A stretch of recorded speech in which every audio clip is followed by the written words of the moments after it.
Bom, vamos prosseguir na exposição do livro de Provérbios. Hoje vamos trabalhar o capítulo 3, do verso 5 ao verso 8. Vamos fazer a leitura, então, do texto completo que será trabalhado. Diz assim a palavra de Deus: confie no Senhor de todo o seu coração e não se apoie em seu próprio entendimento. Reconheça o Senhor em todos os seus caminhos e Ele endireitará as suas veredas. Não seja sábio aos seus próprios olhos. Tema ao Senhor e evite o mal. Isso lhe dará saúde ao corpo e vigor aos ossos. Então, ele começa dizendo, confie no Senhor de todo o seu coração, lá no versículo 5, a parte A dele.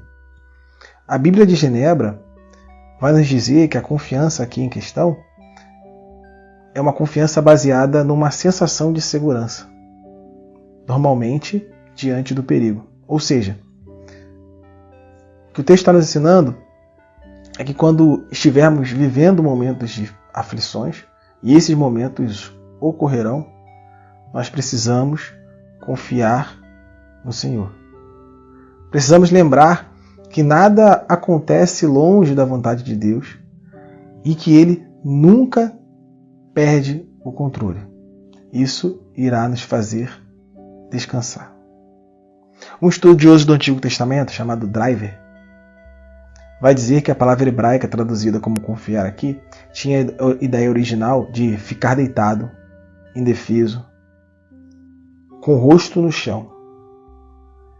É muito interessante, porque isso nos leva a entender que nós não devemos assumir uma postura combativa para com Deus ou para com a realidade decretada por Deus. A sabedoria passa pela aceitação de como a realidade de fato é, ao entender que se Deus permitiu que fosse assim, é porque essa era a melhor maneira possível e que tudo ocorre com um propósito perfeito, dado por Ele, dado pelo Criador. E aí o texto vai prosseguir, ainda no verso 5. Confie no Senhor de todo o seu coração e não se apoie em seu próprio entendimento. O caminho para a sabedoria é o caminho do abandono da filodoxia. O que é filodoxia? É o apego à sua própria opinião. Então, o caminho para a sabedoria é o caminho também do abandono da filodoxia, ou seja, é preciso se desapegar de sua própria opinião. Precisamos entender que ideias não são times que devemos torcer e defender a todo custo, mas hipóteses que precisam ser investigadas profunda e sinceramente e descartadas, caso verifiquemos que não corresponde à realidade. E aí ele vai prosseguir no verso 6 dizendo: reconheça o Senhor em todos os seus caminhos e Ele endireitará as suas veredas. O texto está nos ensinando aqui a colocar Deus em todas as áreas de nossas vidas. Não apenas as áreas que envolvem os chamados ritos religiosos. O texto suscita aí o famoso corandeio dos reformadores, que eu tanto falo. A necessidade de viver uma vida integralmente diante de Deus. É isso que o texto nos suscita. A necessidade de ter uma vida como um todo que aponte para o Criador. A necessidade de, em tudo, dar a Deus toda a glória. Reconheça o Senhor em todos os seus caminhos.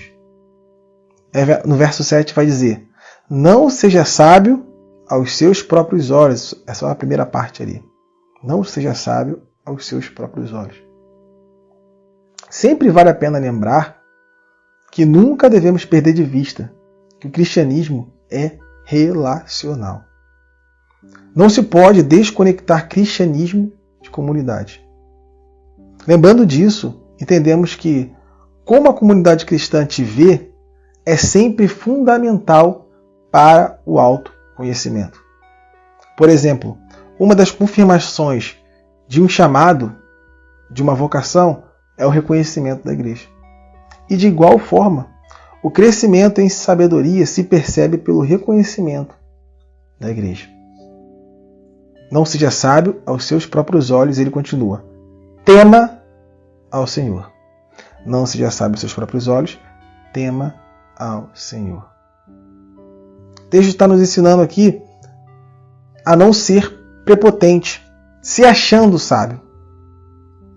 Esse é um grande indício, ironicamente, que está te faltando demasiada sabedoria. O sábio, ele reconhece que ainda tem muito a aprender, até porque ele sabe que a fonte do saber é Deus. E o saber de Deus é infinito. E perto do saber de Deus, que é infinito, o nosso saber se torna risível. Não seja sábio aos seus próprios olhos. Tema o Senhor. E aí termina dizendo, nesse verso 7. E evite o mal. A prepotência do insensato, que se acha sábio, leva-o a flertar com o mal. Porque ele acha que sua pseudo-sabedoria vai te dar controle sobre ele, sobre o mal. Mas o verdadeiro sábio reconhece seu estado pecaminoso, reconhece a sua natureza caída e sabe que ele não é confiável. Por isso não se pode dar brecha para ele mesmo. Não se pode haver nenhum flerte. É preciso andar diametralmente oposto ao mal, o mais longe possível.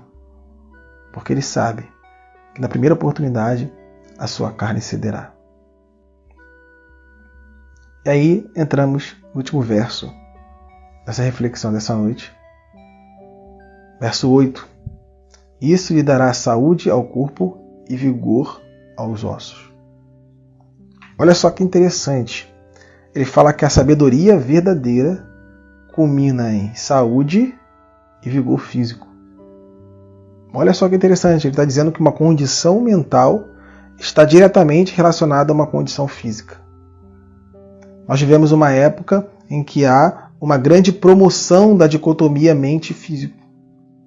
Mas a realidade é que ambos estão diretamente conectados.